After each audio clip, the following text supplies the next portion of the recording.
Сталиндин 1941-жылкы душманга туткунга түшүп калуу жөнүндө буйругуна ылайык согуш туткундары чыкканчы деп эсептелген.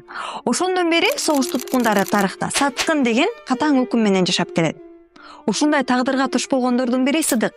Ал 1942-жылы болгону 17 жашында Баткенден согушка аттанган. Бир жылдан кийин 1943-жылы ал немис туткунуна түшөт. Совет мамлекети аны күтмөк тургай чыккынчы катары караган. Согуш бүткөндө кайтып келсе, аны эмгек лагери же атуу өкүмү күтүп турган.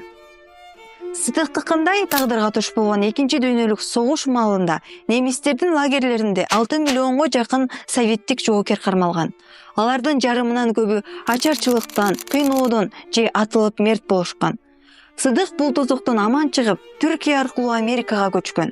Ал 31 жылдан кийин гана мекенине кайтып келип, энеси менен жолуккан. Согуш туткундарын актоо тарыхтагы кечиккен, бирок адилеттүүлүккө чакырган милдет.